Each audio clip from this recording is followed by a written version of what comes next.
पहले समय में संगद्ध नाम का राजा हुआ, उसने भी भगवान का प्रसाद त्यागा तो वो तो उठाए। एक बार राजा वन में जाकर के वन पशुओं का शिकार करते करते जब थक गया तो एक बट वृक्ष के नीचे आकर के बैठ गया। वहाँ ग्वाल वाल भगवान का पूजन पहले से कर रहे थे। जब ग्वालों ने भगवान का पूजन पूर्ण कर लिया तो एक दोने में प्रसाद ले जा करके और राजा के सम्मुख रख करके लौट कर आ गए। किंतु राजा इतना अभिमान में चूर था, ना भगवान को प्रणाम किया ना भगवान के प्रसाद को ग्रहण किया, उठकर अपनी नगरी की ओर चल पड़ा। तो जैसे अपनी नगरी की सीमा में पहुंचा उसे भयानक लगा, और जब महल में पहुंचा देखा सपुत्र बीमार पड़े हुए हैं। वह जान गया कि निश्चित ही मुझसे बहुत बड़ी गलती हो गई। तुरंत ही वापस आया, ग्वाल वालों को बुलाए और विधिपूर्वक भगवान का पूजन किया।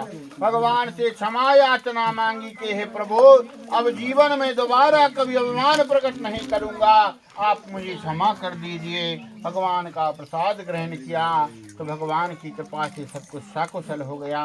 दीर्घ काल तक अपना राज्य किया, अंत में भगवान के धाम को प्राप्त हुआ।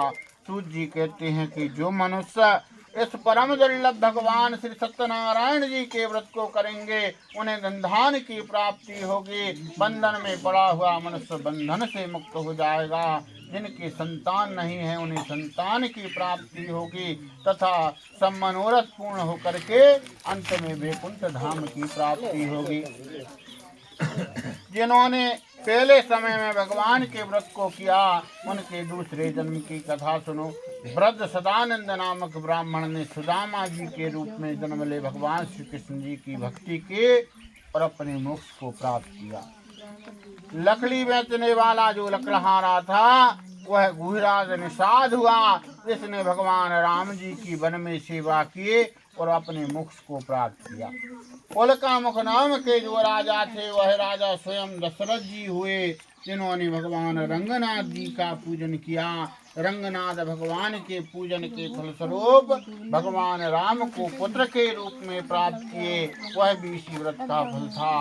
इसी तरह साधु नाम का जो वैश्य था वह राजा मोरध्वज हुआ, जिसने अपने पुत्र को आरे से चीरा, एक धड़ भगवान श्री कृष्ण अर्जुन को दान में दिया और अपने मोक्ष को प्राप्त किया। इसी तरह महाराजा तुंगध्व स्वयंभू मनु हुए, जिन्होंने संसार में भगवान विष्णु की भक्ति का प्रचार किया और अपने मोक्ष को प्राप्त किया। इति श्री सत्यनारायण व्रत कथायाम पंचमो अध्याय संपूर्ण। बोलिए सत्यनारायण भगवान की